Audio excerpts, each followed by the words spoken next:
Hi guys! So today, finally magagawa na natin ang Popular Beauty. Ang tagal kong hindi nakapag-film kasi nagpahinga ako and lumabas ako, ganyan.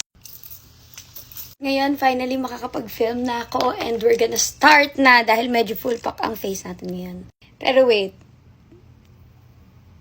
Bet na bet ko ang glow ng aking face lately. Anyways, first skin tint muna tayo.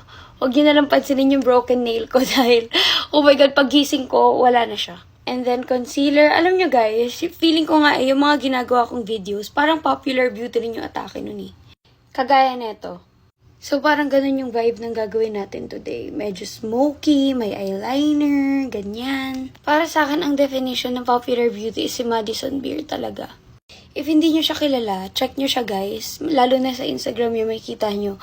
Super yung ganda niya pang sikat, ganon. Yung tipong kilala ka sa school nyo, tapos crush ka ng bayan. As you can see, nilagay ko yung blush pataas para lifted yung look. And ngayon, isaset ko na ang aking under eyes.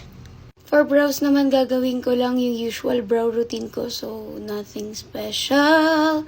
Makikita nyo yan sa aking feed.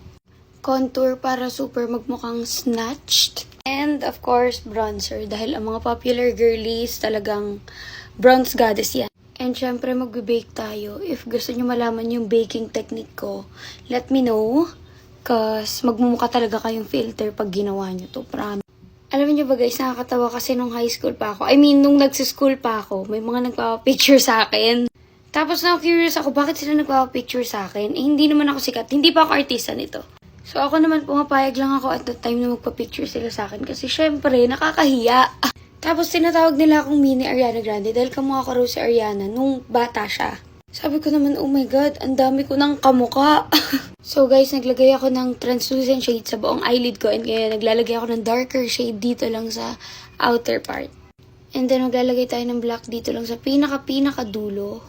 Ito na itsura niya once blended. And ngayon, maglalagay ako ng eyeliner.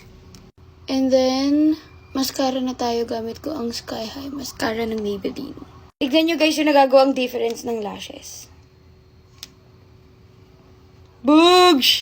Highlighter, blush, lip gloss. And this is the final look.